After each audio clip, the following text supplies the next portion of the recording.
Hi, I'm Io Debris, and I play April O'Neil in Teenage Mutant Ninja Turtles: Mutant Mayhem. April is a young high school student. She's dealing with a lot. She's got a lot of feelings and a lot of things she wants to do, but she doesn't always have the confidence that she might present at first. And she meets the turtles, and she's very excited to get a good story. She's like a very dedicated journalist, I would say, and she wants to get a good story. And as soon as she meets the four turtle boys, she's like, "There's something here. I gotta crack this." In the movie, April and the turtles really help each other, and they find each other in spaces where they really need like friendship, and it maybe starts out like as a bit more of a transaction. Like the boys are like, "We want to be cool and know a human," and she's like, "I want to win a Pulitzer." But they're just I almost said people. They're not all people, but they're just beings who are looking to belong and looking for friends, and so they find each other, and it's very nice. We were able to do some group records, and so I got to do some recording sessions with the boys, and that was very fun and a little bit insane. Unforgettable experience, being in a room performing with four teenage boys who are just sort of talking and making jokes. Definitely brought me back to a time in my life when that was more of a present reality. But it really was so cool and so helpful for me, because I think something that Jeff and Seth really wanted to prioritize in this iteration of the movie was the fact that they are teenagers. Like, they are Teenage Mutant Ninja Turtles. And the energy of the boys is just, like, it's so infectious, and you can't really replicate that, like the way that they bounce off of each other. And that also, I feel like, gave me more leeway when I would be with them, or when I would do a recording with something that they'd already recorded, to sort of figure out, oh, how would April speak and respond in this situation? Like, it just left room for a lot of play, and I think the sense of humor feels like really authentic because of that. I think the thing that stands out to me the most is that they feel like real teenagers in a real insane New York City, and that sense of like life and fun is so active, and there's so many comedians also, and like amongst like incredible talent, but just like really funny people involved on every side of the project, from writing and directing to acting. So I think people's individual senses of humor were really allowed to shine. I love Seth and Jeff, well, now as people, but like their work. They have such like clear, concise, creative minds, but they're also so down to play. And I feel like I was really able to just like chase the jokes and chase the fun of the movie while finding this character. I have maybe like 50 cousins, and like 40 of them are boys. And so growing up, I was very well versed in turtle culture. And I actually showed Jeff and Seth my first skateboard. My skateboarding career is now, it's long over, but my first skateboard was a Teenage Mutant Ninja Turtles deck. It was a Michelangelo deck. So I was a big fan. So I was very excited, but like slightly confused when I saw the email that I was like, come and audition for this. I was like, all right, me? Okay, absolutely, but me? Like, this is something that I really want to do. When I first met with Jeff, he showed me like a reel of what they were imagining visually, and I was just so stoked. As somebody who, yes, I've worked in animation, but I'm a fan. Just seeing something that's so distinct is always really exciting, and something that feels very authentic and like unique and just has like POV. That was like very cool to me, and I think it just like, one, it looks gorgeous, but also the way that Jeff talked about like using the camera and capturing sort of like handheld feel, capturing the feel of like when you watch like a skate video, how the camera is very dynamic and always moving, was really exciting. Jackie Chan is like a genius, and I can't believe that my name is gonna be like in the same rolling credits as him. It's pretty nuts. And then there's just also so many other incredible comedians and comedic actors. Paul Rudd, Natasha Demetro, Hannibal Buress, Maya Rudolph. Oh my God, I'm like remembering people. I'm like, this is insane. It's exciting to be a part of a project where you're like, oh wow, people really love this and like care about this franchise, and it's really cool that I get to be a part of something that has such a cool and long history and means a lot to people. And me too. It was like my first skate deck. Like I grew up with them. A lot of people have, so it's really nice to get to breathe new life and be a part of it. I'm Micah Abbey, and I play Donatello, or Donnie, in Teenage Mutant Ninja Turtles Mutant Mayhem. I do feel a connection with Donnie because I'm into tech, I'm into sort of like nerdy stuff, but yeah, I definitely feel a connection with Donnie. I was a fan of Donnie, but I was also a fan of Raph because like red's my favorite color, so I'm a little jealous of Brady, but I definitely do. I do feel a greater connection with Donnie now. Compared to live action, it's kind of similar in the fact that we filmed this like together as a cast. Like we didn't just film it like one by one unless it was for pickups. But compared to live action, you're always trying to put on this personality. But I felt like in this scenario, and maybe it's because of the character too, but I really could be myself, and I was able to just, and I made a connection with the people I was working with because I was constantly filming with them instead of filming one-on-one. That's a very unique style from what I've heard, because this is my first thing, but compared to other voiceover movies or voiceover TV shows, you usually just film by yourself in a room with the director and the producers. But in this one specifically, they made sure that all 4 turtles were either on a Zoom call or all together in LA filming together, or whether it was with us and the villains or just us by ourselves, it was always with the other 4 turtles to make sure we had that energy that was we were constantly bouncing off each other. Oh, when we get together, like in the studio, it's all jokes. Like my mom was asking me, she was like, "Are you guys actually working? Because it just sounds like you guys are just screwing around." We were just having fun. Like it doesn't even feel like work to me because I'm just going in a room, reading off lines off a page, and just messing around with friends. We're not even going directly off the script because they encouraged us to improv a lot. So we were just making our own jokes and adding things that we felt like would fit. And if I said something, then Brady thought he could add something, and then Shimon would add something, and then Nicholas would add something, and it would just keep on making it funnier and funnier.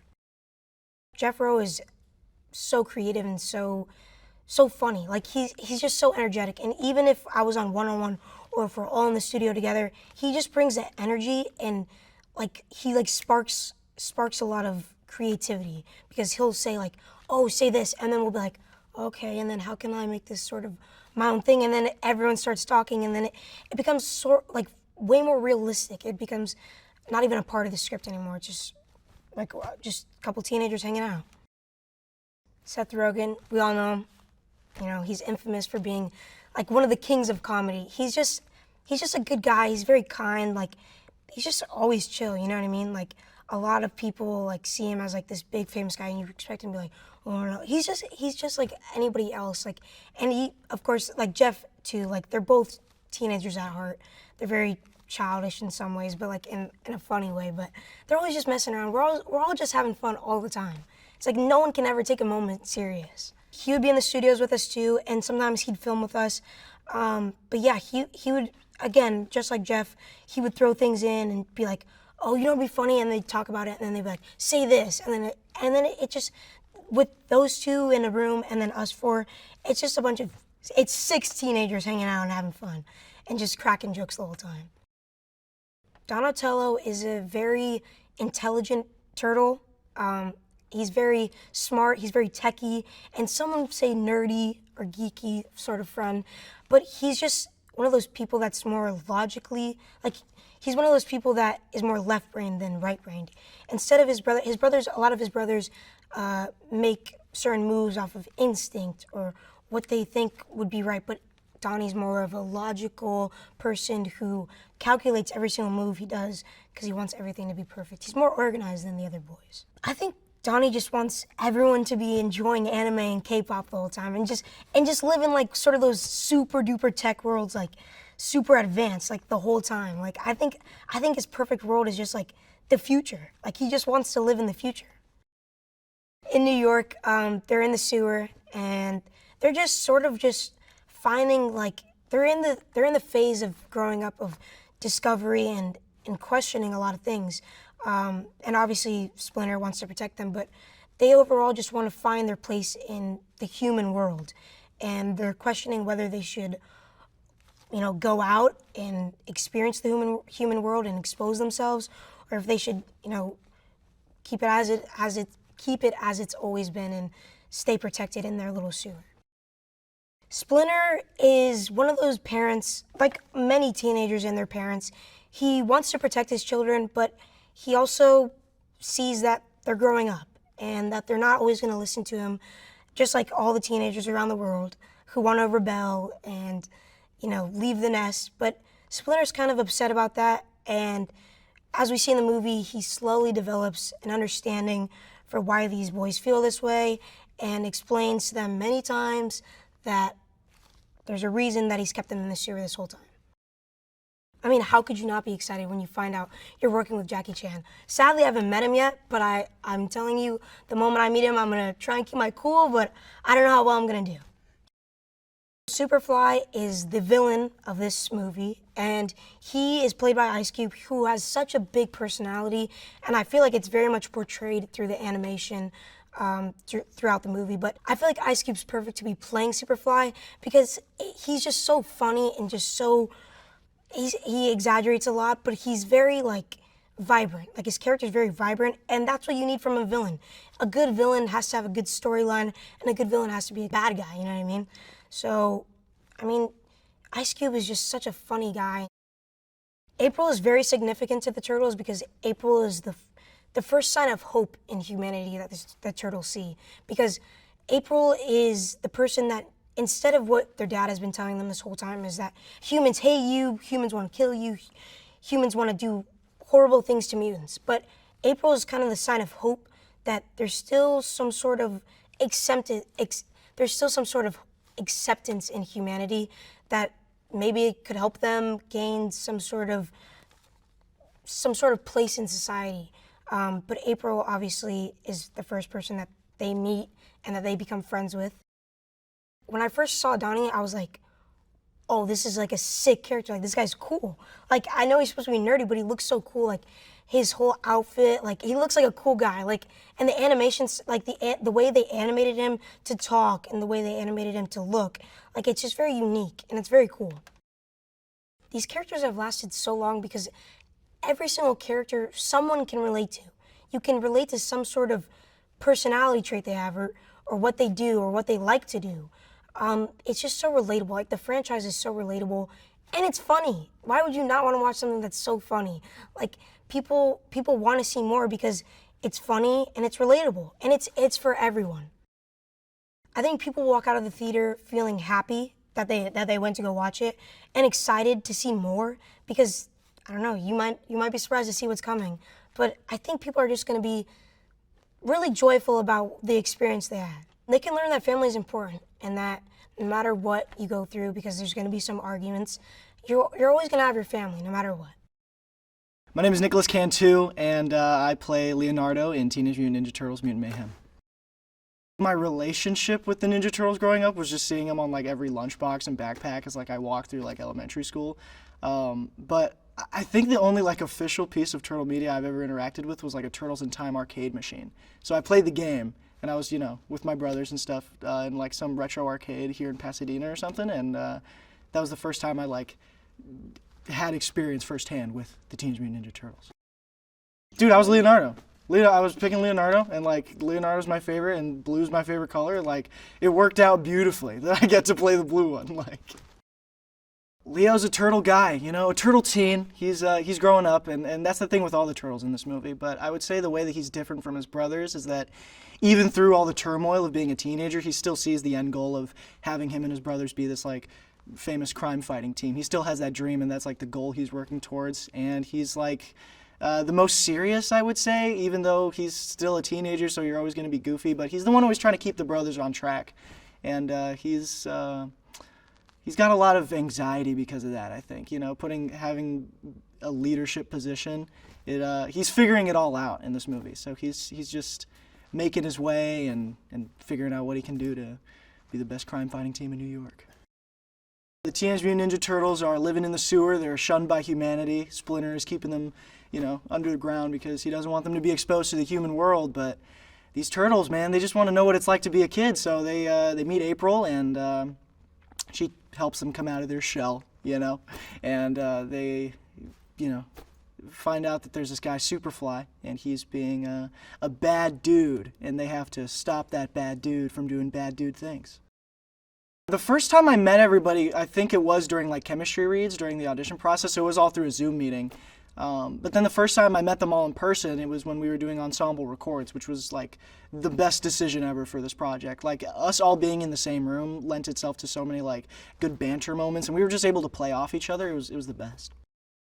I would say with this movie there was like an encouragement to just go crazy. Like if we were getting stuff done to the script, Jeff, our director, would be like, okay, now just try one where, you know, you get the basic gist down, but just say whatever. Or there would be moments where he'd be like, well, we have some empty space here, what would you say in this moment? And then you play off of that. So there was a lot of like spontaneity in the records, and it was super fun just to have everybody bring something to the table that isn't, you know, necessarily in the script. Working with Jeff was great. I mean, he's a really good director, and it was just a fun environment. I think he knew like how to tap into all of the teenage aspects because it's real teenagers playing the turtles. So it was like a very like, I guess, juvenile fun feeling in the booth every time we went in, and he really tapped into that and helped us and guided us to like be the best Ninja Turtles we can be. He's like our real life Splinter, basically. This is the first movie where they're all teenagers, and I'd say it's interesting because it's like they just let us go crazy.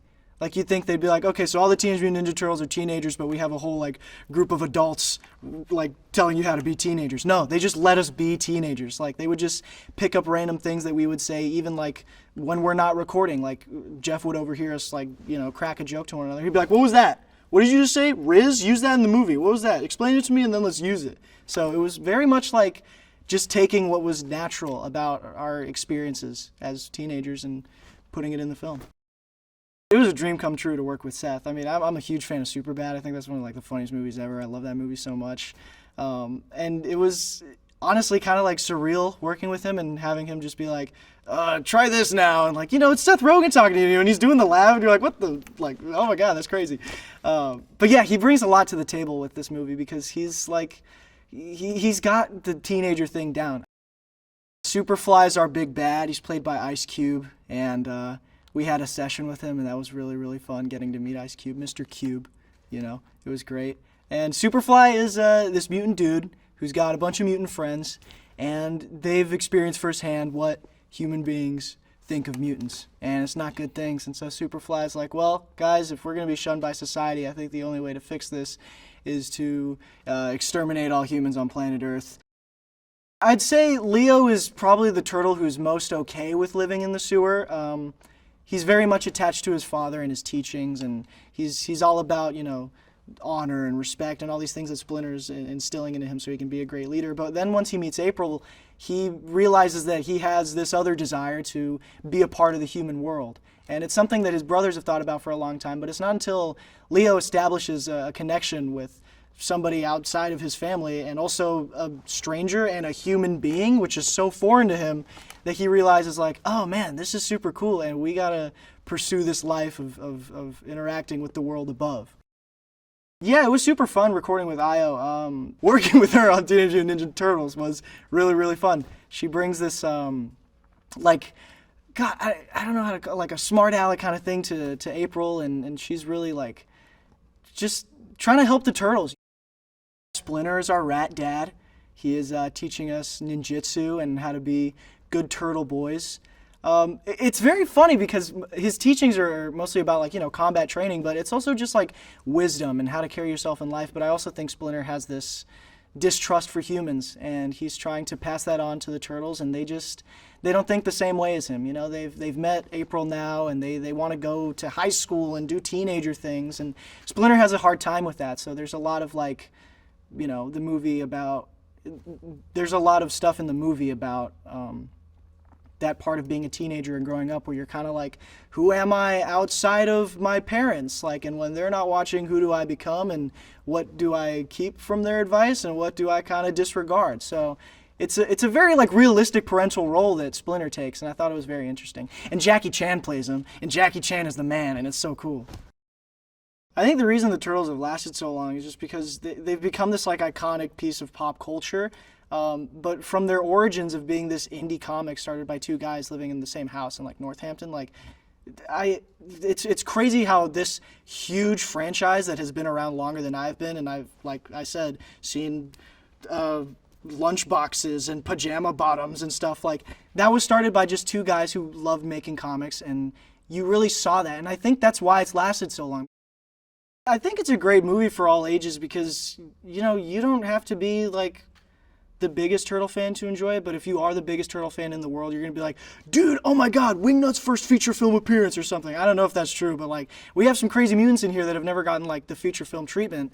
So there's stuff for everybody. It's very funny, it's got heart, there's action, there's comedy. Like, if you like dudes kicking butt and butt jokes, not butt jokes, but like just jokes, I don't know. I'm trying to sell the movie. It's just funny and it's cool and they fight things. It's awesome, go watch it. Hi, my name is Shaman Brown Jr. and I am playing Michelangelo in the new Teenage Mutant Ninja Turtle movie, Mutant Mayhem. I think it definitely has that, just because for a modern day movie, you know, to have modern day teens, I think you need that to fully pull off this kind of film, and we did that. Typical day, early, chaotic, but fun. We were always cracking jokes whenever we had breaks and even in the middle of takes. So the whole movie, it was just overall authentic brotherly love. In the time that I've known these guys, it's just been amazing and incredible. And a lot of people don't get to, you know, be in the same booth together, and to have 4 teenagers is kind of crazy, but it's also fun at the same time. We improvised like, I'm not gonna say how much of the movie, but we improvised a lot of the movie, and we were just, I think they were just excited to hear our input on certain things. Like, we would change certain lines up. We gave them ideas of modern day things. I can't say too much, but it's definitely a lot of modern day Easter eggs hidden in the movie, and that came from us and a mixture of them as well. Seth was cool. I was nervous though, because it's just like, it's Seth Rogen. So I was nervous, but like meeting him, he was super cool, super chill all the time, you know, hearing his laugh and everything like that. I think that got me to laughing for the first time, because, you know, sometimes you think the laugh is fake, but the laugh is real. The laugh is real. So, but he was just an amazing.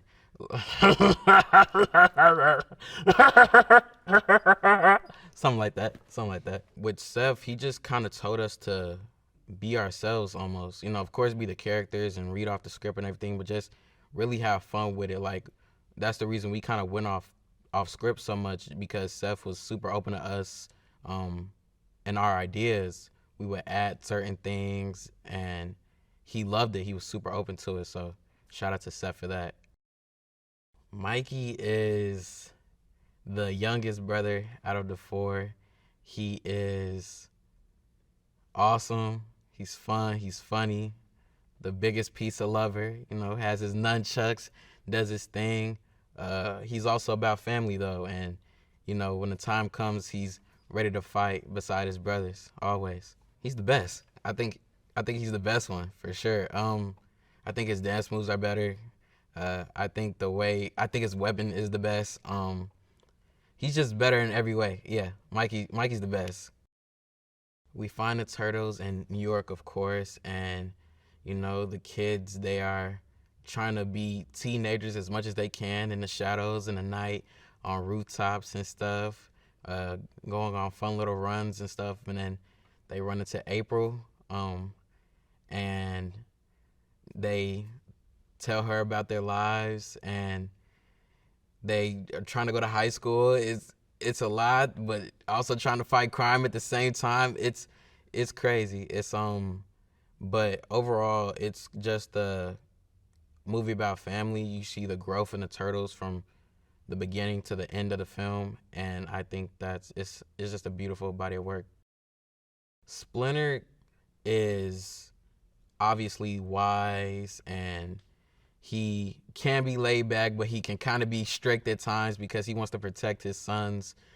He comes from a good place, but sometimes, the boys feel like he's pushing a bit too hard. But as the movie goes on, you kind of see him open up more to the outside world and, realize that humans aren't so bad after all. April is the turtles' first human friend that they've ever met and made, and she's super chill. She's almost like a big sister to the turtles, but we have Leo having a crush on her. But it's just like the turtles, just like she's super cool. It's kind of like their first insight to the human world, so they're super curious. They want to know what it's like. They want to know if people will accept them, and April is just that portal, that gateway into a world that they never knew before. The first time I saw it was at first just through like little sketches and drawings and pictures of what they would like it to look like. And then when it came to life, it was just amazing and incredible. The art style, the animators, everybody did incredible. So to see it come to life, I remember when we first saw like the couple of clips, me and the other boys, we were just ecstatic. I was jumping up and down in the booth just looking at it because it's so good.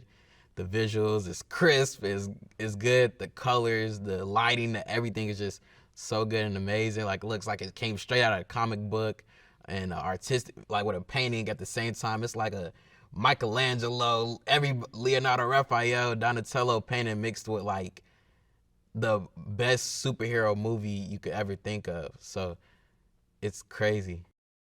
People love the action and the stories and the villains and everything like that, but I think also the people love the family aspect of it. Just four brothers trying to make it in a world they're not really familiar with, but trying to. The relationship with the dad. I think a lot of people can relate to kind of feeling like an outsider at times, but still having those people you can rely on at the end of the day. The mixture between the legacy of the turtles mixed with the nuance of teenagers playing teenagers for the first time. So it's like you get the best of both worlds. You get the nostalgic feeling because we have things mentioned from past films that we continue on now, and we have new things that the kids will get. We have a little bit of everything for everybody. So I think that's incredible. The message that the turtles give is like family, powerful, being true to who you are, being comfortable, knowing that you're not alone, and that you can do anything that you put your mind to, over time and with hard work and dedication. My name is Brady Noon, and I play Raphael in the new Teenage Mutant Ninja Turtles Mutant Mayhem. I would describe Raphael as kind of the big brother for the group, at least. He's very loyal to his brothers, and he's aggressive always, but he's got a good heart, and he truly wants to protect all of his brothers. Growing up, I was a fan of TMNT. I watched the 2012 series from Nickelodeon my whole childhood, pretty much. So a lot of that was a big factor into how I took my approach towards Raphael. So that was a big help, and I mean, just being a part of such a franchise that I've loved since I was so young is just such a dream come true. The way that this was different from other voiceovers that I've done before was the fact that it was an ensemble. We were all in the studio together. Prior to this, I was just in the studio by myself, just reading off a script, and which is fine, but this is just a totally different atmosphere and something that I've never done before. So it was just really special and really interesting to see. The movie is actually hilarious, and it's partially because of the improv. I mean, there's times where we go into the studio and Seth will get all set up for all of us, and he'll be like, "Okay, guys, we need you to argue about a topic related to TikTok, and go." And we just go, and then they put that in the movie. It was very exciting to work with Jeff, and he played such a big factor into why this movie is to what it is. I mean, he was there for every single session. He was so hands-on, just amazing to work for and work with. I mean, I couldn't ask for a better director, honestly. If I had to sum up the movie in a couple words, I would say it's a group of teenage Mutant Ninja Turtles fighting crime, trying to stop the bad guys, and in all this you find love, happiness, laughter, and it's just filled with a little bit of everything, so you're just going to have to watch it to find out. The Turtles really want to experience that human life, or that normal life, and they feel so unique and like almost like an outcast, and they just really want to fit in, but it's hard to them because they're turtles and they fight crime. But I mean, they want to go to high school, and there's a lot of things that get in the way. I mean, you have Superfly that gets in the way, and they have to take care of them and all the mutants. It was super sick working with Ice Cube. He came into the studio with us before, so we do know each other. We're friends. No. But it was so incredible. It was surreal. It was so sick to get to work with him, like hand in hand on a project that we were both so passionate about.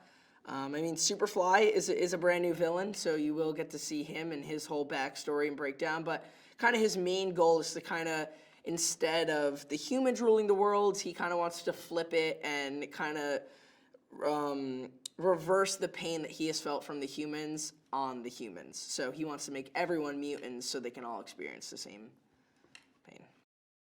It turns out that April's actually accepting of them and their differences, which is extremely important and kind of gives the Turtles hope that there's others like her that will accept them. So I think that's very important.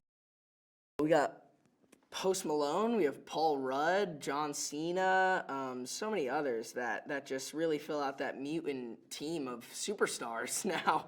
So I mean, just to have all these amazing actors and unique personalities come on and just all have a common goal of making a awesome tmnt movie is just so sick and amazing. I would describe this film as lighthearted, exciting, thrilling, hilarious, and it's got everything, so grab your popcorn and enjoy. A specific thing that I can think of is just any sort of the fight sequences. I mean, it's so hard to match that animation, like the littlest bit of animation with the effort, so you really just have to put, like I will be fully acting it out in the booth as if I'm on camera, like just to get that authenticity of me running through woods. Now jump, so now I have to jump, so I'll be like, and then start running again. So, I mean, I'm also not used to VO. I haven't done like a lot of voiceover work. I mean, I've mainly done live action. So, this was definitely a challenge for me. It definitely took me out of my comfort zone. But I feel like I eventually thrived, and I love it. Like I genuinely love voiceover. I feel like, especially with this new art style and this new look for these turtles, everyone knows who the Teenage Mutant Ninja Turtles are.